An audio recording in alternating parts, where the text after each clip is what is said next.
Boa noite a todas e a todos. Mais uma vez agradecemos a oportunidade de trabalho. O expositor é sempre o mais necessitado das suas próprias palavras.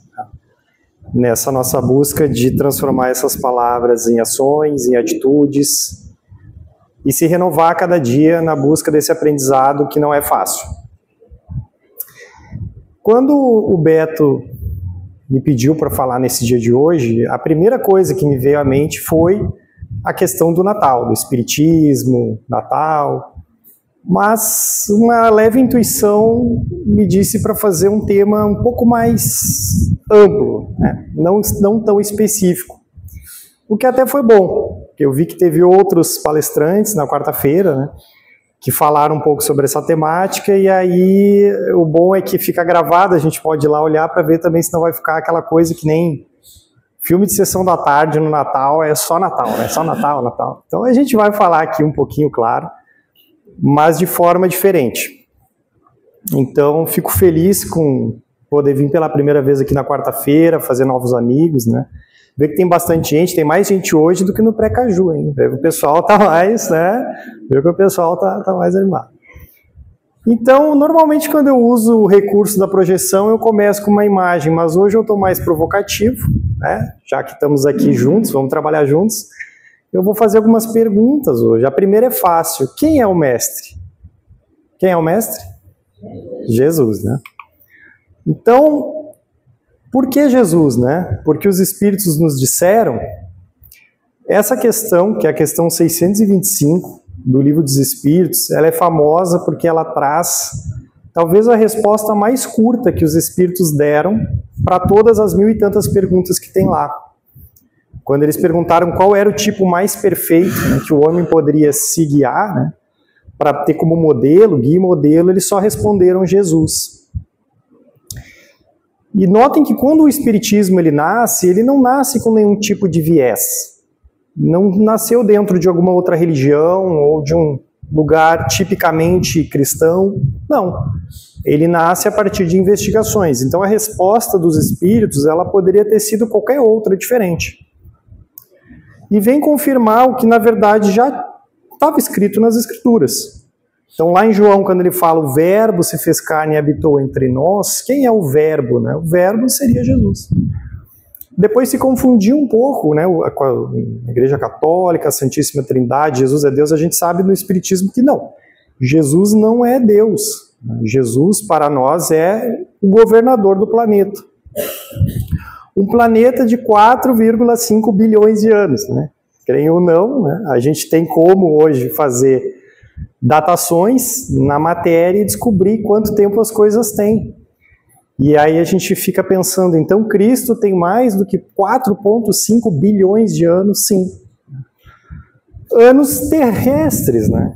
A nossa contagem de tempo, ela depende da Terra e do Sol. O tempo na espiritualidade é completamente diferente. O próprio tempo na matéria é diferente perto de um buraco negro, por exemplo. Ele se distorce. Mas de fato é que é um irmão muito mais velho que nós e que está capitaneando esse barco. Por quê, né? Se tem tantos outros profetas, tiveram tantos outros seres também iluminados, por que Jesus? Por que seria Jesus o nosso mestre?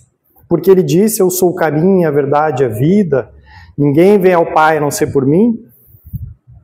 Ele não quis dizer ele na figura do Cristo. Ele quis dizer na figura da mensagem que ele veio nos trazer. E o passeio que a gente vai fazer hoje, em diferentes filosofias, religiões, vai justamente nos mostrar o quão evoluída é essa mensagem que ele veio nos trazer e o quanto ainda é difícil para a gente entender e principalmente praticar. Que a despeito de outras filosofias ou religiões que existem por aí, né, todas elas vão trazer coisas boas, mensagens parecidas, e é o que eu sempre digo, a religião ela é como se fosse um veículo. Um veículo não necessariamente é melhor do que o outro, né? É muito mais fácil, por exemplo, eu daqui para a praia de uma bicicleta do que num Boeing. Para mim a bicicleta ia ser melhor do que o Boeing. E assim as religiões vão ser veículos para determinado nível da nossa evolução para aquele momento, para o nosso aprendizado. Quem sabe não fala, viu? Não estraga a brincadeira com os coleguinhas aí. Vamos dar uns segundinhos. Essa é uma imagem clássica. Eu não, quando me perguntaram, eu não me dei conta. Mas tem uma situação nessa mensagem, nessa imagem. Essa imagem é uma releitura da original, depois eu vou mostrar a original, mas essa eu acho mais bonita. Né, do Del Parson, em Jesus na Porta. Qual é... O que tem nessa imagem que nos chama a atenção? Quem sabe pode falar. Quem conhece? O que chama a atenção nessa imagem? A porta não tem trinco. A porta ela não tem uma abertura do lado de fora. Porque essa era a ideia da imagem original. Essa pintura original, né, que é pré-rafaelista do inglês William Hummel, ela parte do quê? Ela parte de Jesus batendo na nossa porta e ele só vai entrar se a gente abrir.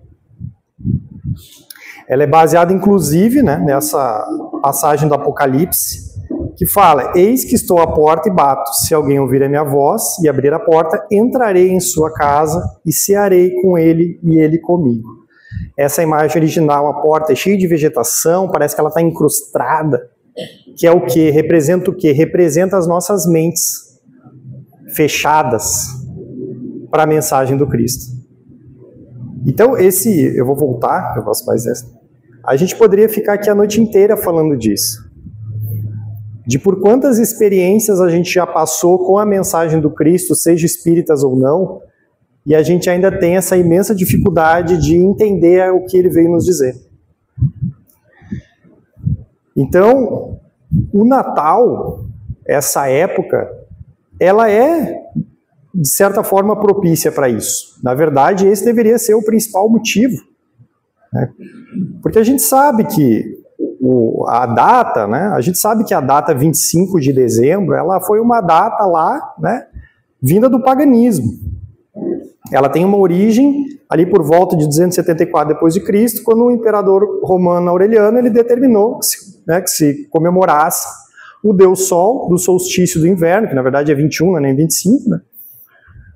E aí depois se convencionou essa data como a data de nascimento de Jesus, que a gente sabe que não tem como, porque era inverno, né? No inverno não teria ovelhas no rebanho, lá fora, né? E tem várias outras questões aí que os estudiosos sabem, e até hoje a gente não sabe a data certa, e até hoje a data não interessa. Se a data fosse importante, a espiritualidade já tinha trazido uma psicografia aqui para nós, é tal data. Por que ela não é importante? O que mais importante que a data é o conteúdo mental das pessoas. Então, seria até contraproducente se a gente recebesse uma psicografia, Jesus nasceu tal dia, só os espíritas iam comemorar aquele dia, né? Todo o resto da humanidade, aquele clima de Natal ia ficar para o dia 25 igual.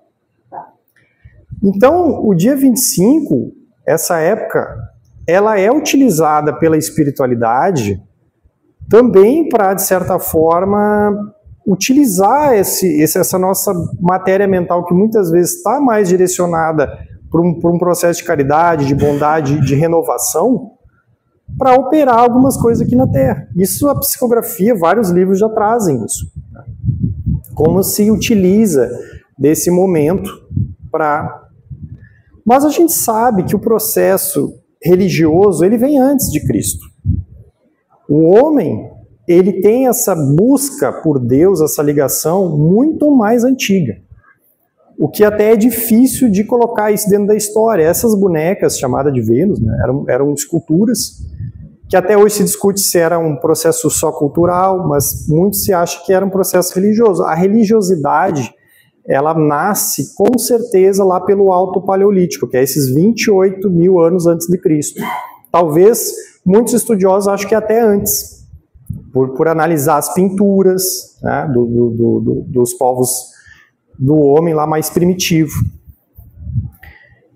E o homem ele via a divindade numa forma de entender o tempo, as estações, né, as questões de ordem natural, mas também a vida, a morte, fazia os seus rituais, né?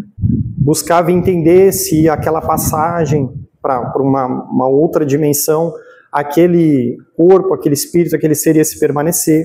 A criação, o cosmos, essa era a ideia de divindade lá no passado. Mas o interessante é que o homem sempre teve essa busca inata por algo superior a ele. Então, as linhas, né, de que começam as religiões, elas realmente vão ser muito vastas, assim. Aqui depois eu vou mostrar uma figura que eu gostei bastante, que é dessa árvore. E tem uma frase de Einstein que fala: todas as religiões, artes e ciências são ramificações da mesma árvore. Essa árvore ela é interessante, eu vou dar um zoom depois nela, porque ela assim, é de um outro, peguei da internet, não tem nada a ver com o espiritismo, mas ela vai se conectar. As primeiras religiões, assim, que foram... teve muita religião primitiva lá no Paleolítico, mas a primeira religião monoteísta, que acreditava em um Deus só, também é controverso na história. Uns dizem que é o judaísmo, outros dizem que é o zoroastrismo, uns dizem que até o Akhenaton, né, o faraó egípcio, era monoteísta. E por que isso? Porque Jesus ele precisava já dessa base para poder começar.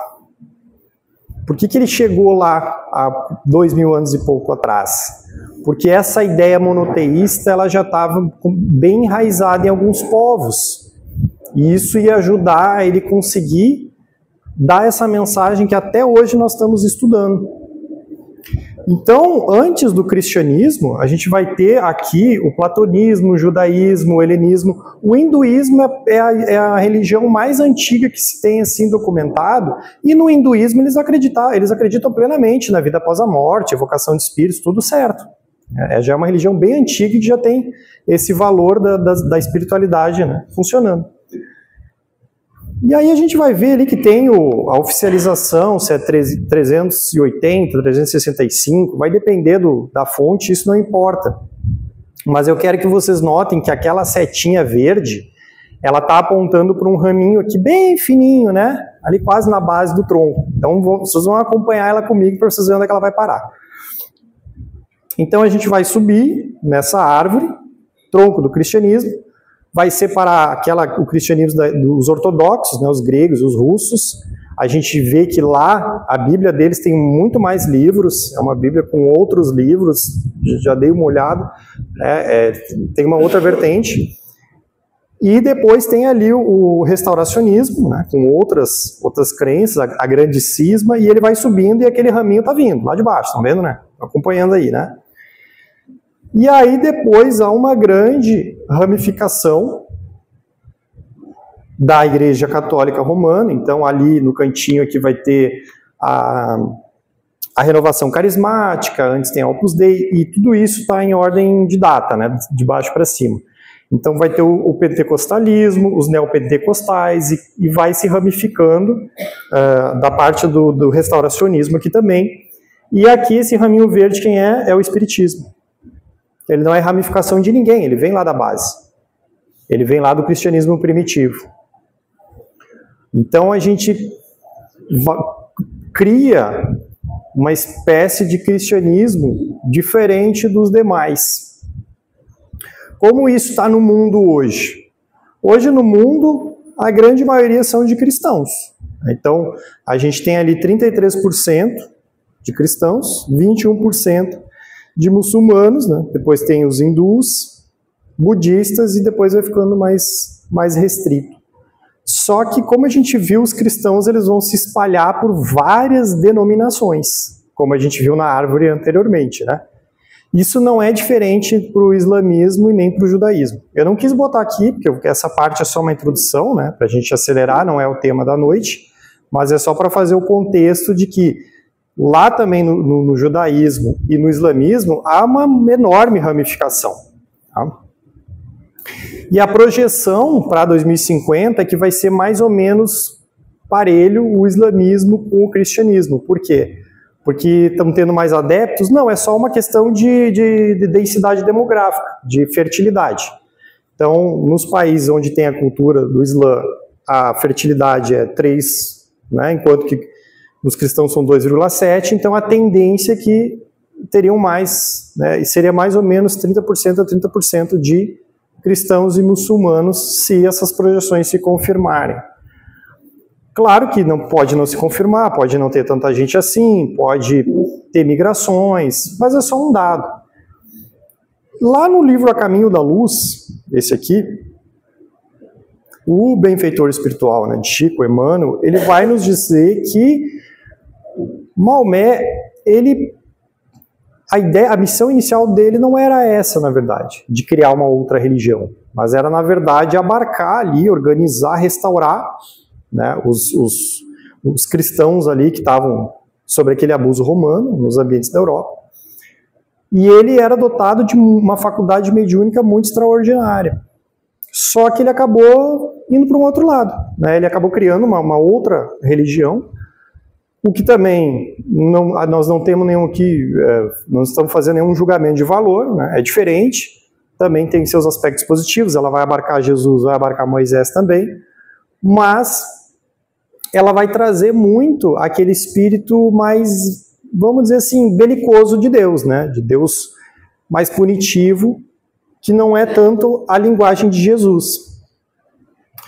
Então o que a gente tem que cuidar é com a diferença entre sincretismo e o ecumenismo. O que é um, o que é outro. O sincretismo é a gente querer misturar as coisas. Então por exemplo, a gente chegar aqui, colocar crucifixo e tal, não faz parte do espiritismo isso, né? A gente não tem ritos e rituais. Agora, o ecumenismo, que é a gente tentar entender, respeitar, né? Estudar, a gente estuda, né? Estuda outras religiões, tenta aprender com aquilo, mas a gente tem que ter a nossa base, as nossas ideias bem consolidadas. Para quem não sabe, quando o André Luiz ele escreveu seus livros através da psicografia do Chico e do Valdo Vieira, que quase todo mundo conhece a história, mas a gente tem gente que pela primeira vez, né? Um psicografava os capítulos ímpares e os outros pares e juntava os livros, e tu lê, olha, eles já colocaram até inteligência artificial, eles não conseguem diferenciar de quem é um e quem é outro, né? Só que o Valdo Vieira quis abrir uma nova frente na conscienciologia, e o Chico, a gente não precisa falar, né, que seguiu aí como talvez, né, um dos maiores expoentes espíritas do mundo. Graças a ele a gente tem material de estudo para alguns milênios. E tudo bem, né? Eu já frequentei também sessões lá na Conscienciologia para entender como é que era, e está tudo certo. A questão toda é o que você faz com aquilo que você acredita. Então eu brinco que às vezes eu digo, eu tenho um amigo ateu que é mais cristão do que alguns amigos cristãos meus, porque ele diz que acredita, mas tá o Jesus lá batendo na porta e não entra. Então vocês estão muito quietos, vou fazer outra pergunta. Vamos ver se é quem sabe. Chico psicografou um livro só sobre o Natal ou não? O que vocês acham? Aconteceu isso ou não aconteceu? Isso é difícil. Aconteceu. Tem um livro lá que é só mensagens de Natal. E aí eu escolhi uma em especial aqui, que é do Emmanuel. Tem vários espíritos lá, né?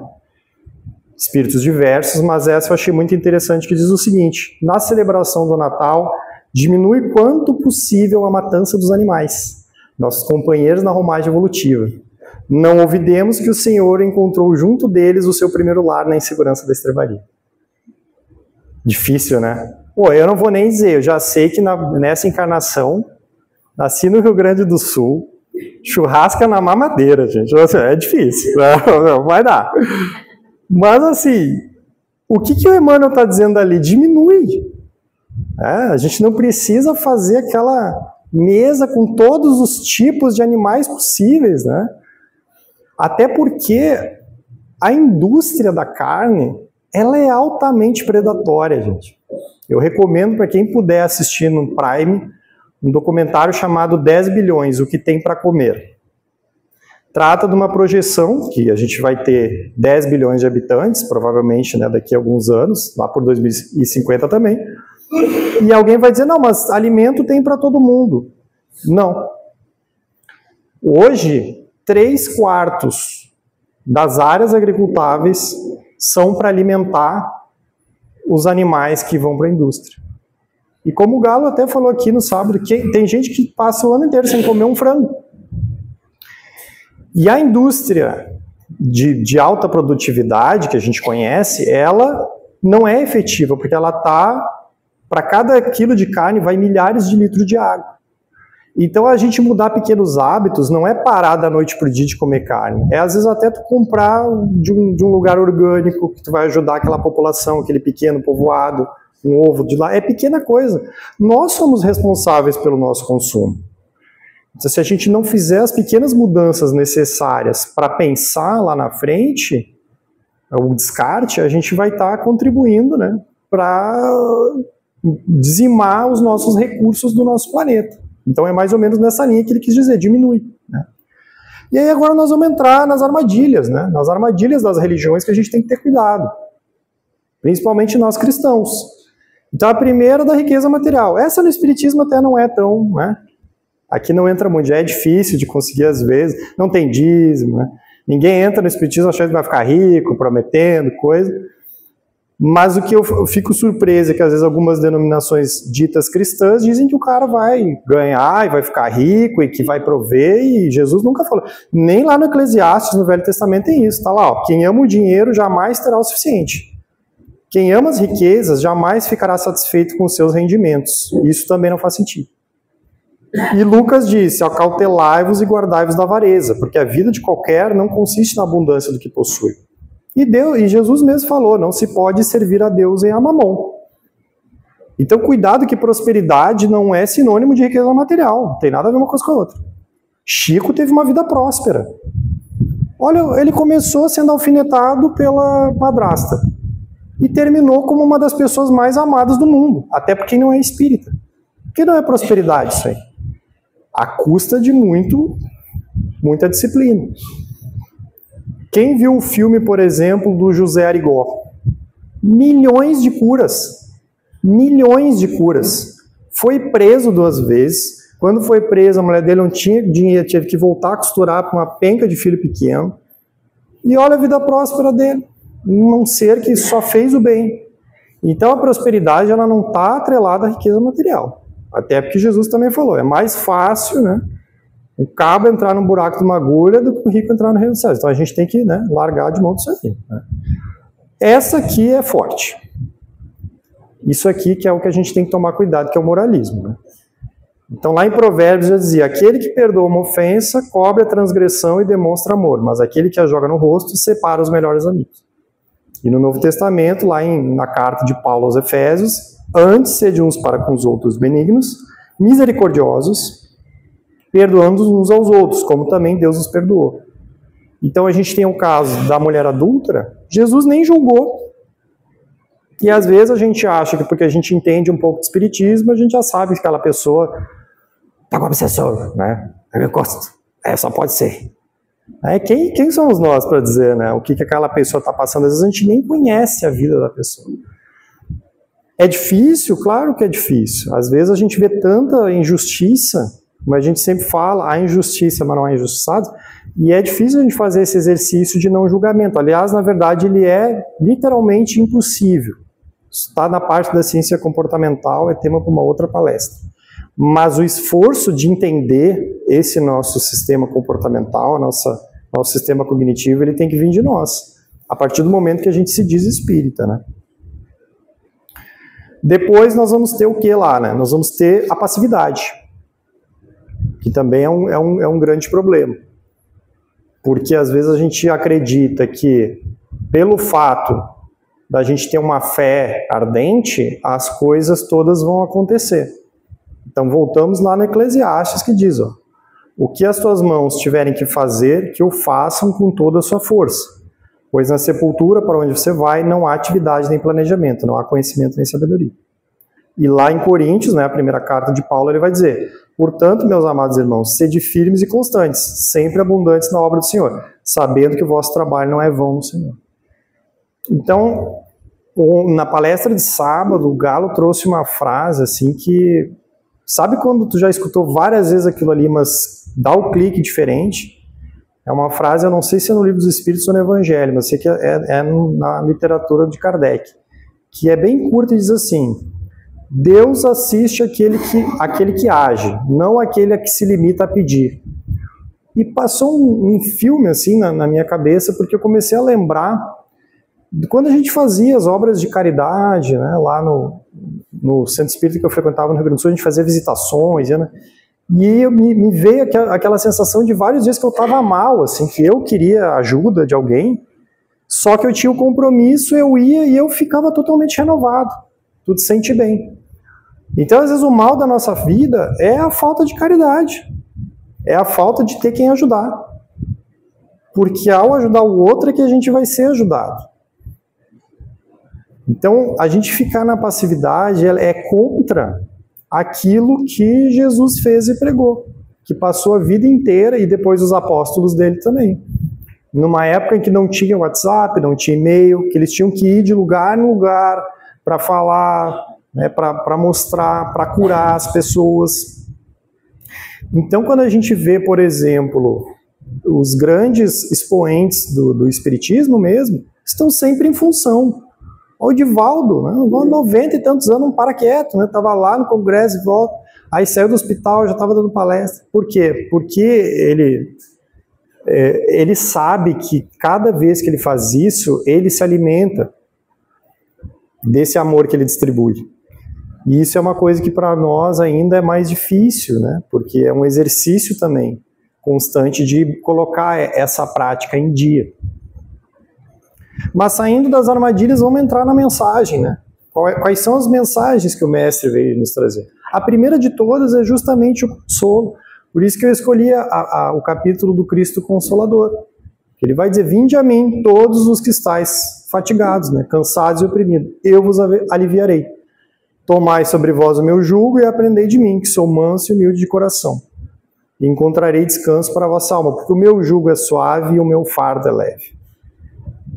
Então, o Evangelho, que significa boa nova, né, a boa notícia, o primeiro aspecto é justamente da consolação. Porque quem de nós aqui não está cansado e fadigado? Em pleno momento de mundo de provas e expiações, passando pela regeneração, todos nós estamos, né? Todos nós estamos em algum momento, em algum aspecto da nossa vida cansado, seja do trabalho, seja da família, da convivência, dessa inundação de informações que o mundo acabou tomando em poucos anos, a pensar que há poucos anos atrás, toda a informação que vinha às vezes num rádio, quem tinha TV tinha lá o momento do jornal, e hoje nós estamos 24 horas por dia sendo bombardeado de notícias de todos os lugares do mundo, e em geral más notícias. Então é difícil a gente ainda, nessa encarnação, que é a primeira que está vivendo esse boom, se adaptar a essa enxurrada de informações. Até como espíritas é difícil da gente se adaptar, porque se a gente fazer uma conta aqui de padaria, que o espiritismo aí tem, né, menos de 200 anos, com sorte é a nossa segunda encarnação como espírita. O resto a gente estava lá, podia ser cristão, mas tinha ainda outras ideias. Então a gente também tem que ter paciência com nós, né, com nós mesmos. Assim. E ele vem trazer a mensagem de fé. A fé vai estar presente em toda a sua trajetória. Então lá em Mateus ele vai dizer, quando o Mateus pergunta por que eles não conseguiram, né, remover o demônio, né, que estava lá na mulher, ele fala, porque a fé de vocês é pequena. Se tivesse fé do tamanho de um grão de mostarda, diria esse monte, né, move-te daqui para lá e nada vos seria impossível. Então o Cristo, ele também vai ser o único guia e modelo que ele vai dizer, vocês podem ser como eu e fazer muito mais. Os demais não necessariamente deram essa mensagem, Jesus deu. E por que guia e modelo? Porque guia é aquele que te leva. Quando você vai lá numa montanha, numa expedição, o guia ele vai dizer, vem por aqui, vai por ali. Mas ele pode não ser modelo, ele pode fazer diferente do que ele fala. E Jesus não, ele foi guia e foi modelo. Ele veio, falou e fez. E nos passou a mensagem. Por isso que ele falou, por mim se vai ao Pai. Era nesse sentido que ele quis dizer. E claro, o amor, que está na famosa carta lá dos Coríntios, né? E ainda que eu falasse a língua dos homens e dos anjos, e não tivesse amor, seria como o metal que soa, ou com o sino que tine, toda aquela que a gente conhece. Esse amor da Bíblia é o amor ágape, né? A gente sabe que o amor tem 3 traduções do grego. É o amor eros, que é o amor digamos assim, de casais, né? Onde vem o erótico. O amor philos, que vem o amor de amizade, né? Filosofia. E o amor ágape, que é esse amor transcendental, que é o que ele quis dizer. No Evangelho a gente vê isso traduzido como caridade, porque a caridade é um dos maiores desprendimentos de amor. E Cristo ele não fala muito de amor assim, ele fala, amai-vos uns aos outros como eu vos amei. Ele fala, os meus discípulos serão conhecidos por muito vos amarem, mas ele muito mais pratica do que fala. Ele pratica com todos, mesmo com aqueles que queriam o mal dele. E é aí que também o Cristo, ele vai trazer, vou pular um aqui para voltar depois, ele vai trazer algo que é diferente dos outros profetas, que é o perdão. Então o Cristo ele é o primeiro que ele vai dizer assim, não, dá outra face. Então lá quando Pedro perguntou, quantas vezes deverei perdoar o meu irmão quando ele pecar contra mim? Até 7 vezes 7, respondeu Jesus. Até 7 vezes, Jesus respondeu, não, 7, mas até 70 vezes 7. Então daria aí 490. Michele já me perdoou mais que isso aí, ela já dizia, não preciso mais. Não é assim, não é assim. Não é esse número aí. Perdoa sempre. É isso que ele quis dizer, né? Ele quis dizer assim, não, perdoa sempre. Não revide o mal. Então essa é uma mensagem diferente lá daquele Deus punitivo, vingativo, né? O olho por olho, dente por dente. E é por isso que talvez, né, quando vem o Maomé, essa parte ela não ficou tão clara quanto Jesus sempre fez questão da passividade, né, de não retribuir o mal com outro mal. E a gente vai ver isso em toda a sua trajetória. E antes, né, do perdão, a caridade. Então, se alguém tiver recursos materiais e vendo seu irmão em necessidade, não se compadecer dele, como pode permanecer nele o amor de Deus? Vai dizer, filhinhos, não amemos de palavra nem de boca, mas em ação e em verdade. Então a caridade também é uma mensagem que nos deixa para a gente exercitar no dia a dia. E teriam muitas outras aqui, né? Teriam muitas outras mensagens que Cristo vai deixar para nós. Por exemplo, a existência da vida após a morte. É Jesus que vai trazer essa ideia também de, olha, né, ele vai reaparecer. E essa ideia da perfectibilidade. Vós sois deuses, podereis fazer o que eu fiz e muito mais. Então, só no estudo desse cristianismo primitivo, só do que a gente se debruçar nessas pequenas palavras que estão aí, já é material para várias encarnações. Só que o Espiritismo, ele nos ajuda, né? Ele nos ajuda a entender com mais clareza isso. Ele nos ajuda, nesse contato com a espiritualidade, rever como que os espíritos que vão para lá se comportam depois que saíram daqui, com base não só na sua fé, não só nos seus títulos, mas no que realmente fizeram, para nos dar esse guia também, de como que a gente então pode, né, ir adiante dentro da nossa evolução. Eu vi uma reportagem esses dias, eu estava terminando já, estava concluindo a palestra, e eu vi uma clínica, né, uma médica clínica, que ela trabalha com pacientes terminais. E aí ela começou a catalogar todos os arrependimentos mais comuns daquelas pessoas que já estavam assim no seu leito de morte. E ela colocou esses 5 principais. O primeiro deles, e aí eles se conectam, né? O primeiro deles é não passar tempo suficiente com as pessoas que amamos. Então esse era o primeiro disparado, né? A pessoa chega lá no final da vida e vê que fez de tudo, menos o que ela realmente gostaria, que ela estar junto com as pessoas que ama. E que muitas vezes está conectado com o segundo, que é o trabalhar em excesso. Porque a gente também está sempre naquela dificuldade, né, de achar que vamos dar conta de tudo, e até um pouco às vezes de falta de fé, né, de achar que é só nós que vamos resolver o nosso problema, quando Jesus falou, ó, não vejam os pássaros, não vejam os lírios, Deus cuida deles, porque não cuidarás de vocês, né? E os outros dois deixaram o medo guiar as decisões, evitando riscos necessários, e falta de coragem diante das incertezas e oportunidades, né? Também estão conectados, as nossas inseguranças, é a passividade, é falta de querer agir. Então é sempre colocar um empecilho na frente do que a gente precisa fazer, principalmente com relação à nossa espiritualidade. Focar demais no futuro, né? Perder a conexão com o presente. Ou seja, a gente consegue pegar esses 5, e colocar em 2 grandes grupos. É não colocar o tempo naquilo que é importante. A gente podia estar fazendo outra coisa hoje, aqui, agora, né? Mas estamos aqui junto com pessoas que gostamos, que amamos, amigos, né? E muitas vezes deixar se guiar pelo medo. Deixar que o medo leve, né, adiante as coisas que nós deveríamos decidir.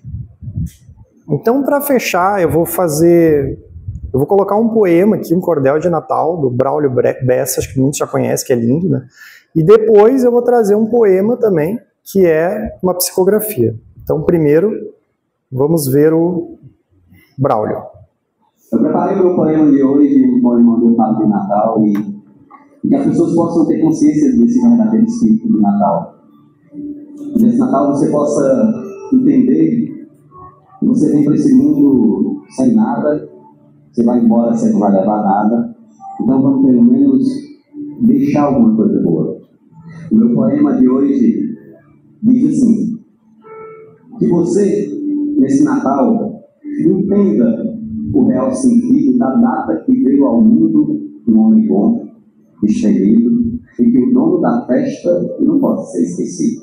Olha, repare, vindo lá do Polo Norte, num trenó cheio de luz, Papai Noel é lembrado muito mais do que Jesus, ou balança e coerente, onde um saco de presente pesa mais do que uma cruz. Ou seja, você que está presente é bom, mas bom mesmo é ser presente, ser amigo, ser parceiro, ser um abraço mais quente e permitir que nossos olhos não enxerguem só a gente. Que você, nesse momento, faça uma reflexão, independente de crença, de fé, de religião, pratique o bem sem parar, pois não adianta orar se não existir ação. Alimente um faminto que vive no meio da rua, agasalhe um indigente coberto só pela lua. Sua parte é ajudar. E o mundo pode mudar cada um, fazendo a sua. Abraça um desconhecido, perdoe quem lhe feriu, se esforce para reerguer um amigo que caiu e tente dar esperança para alguém que desistiu. Convença. Convença quem está triste que vale a pena sorrir. Aconselhe quem parou, que ainda dá para seguir. E para aquele que errou, dá tempo de corrigir. Faça o bem, meu povo. Faça o bem por qualquer um, sem perguntar o porquê. Parece fora de moda, soa bem de clichê, mas quando se ajuda alguém, o ajudado é você. Que você possa ser, começando de janeiro, e que esse sentimento seja firme e verdadeiro, que a gente vive o Natal todo ano, o ano inteiro. Então, eu não sei se vocês repararam que ali tinha o Padre Marcelo e o Rossandro Kindler, né? Que é um palestrante espírita maravilhoso, né? E eu achei tão bonito, né? Porque era um ato ecumênico, né? Tinha um padre, tinha um palestrante espírita, tinha um poeta. E para finalizar, tem uma prece de Natal da Carmen Sinira. Quem estava presente no nosso congresso que teve aqui em Sergipe, teve um momento que foi uma como se fosse assim, não é uma brincadeira, mas uma atividade onde como se a Carmen Sinira pudesse falar, né? Como se ela estivesse viva e falando sobre a vida dela, os poemas. Foi como se fosse um teatro, assim. E aí, nesse Lira Imortal, que eu acho que é o 7º ou 8º livro de Chico, um dos primeiros, lá do começo, ela deixou, né?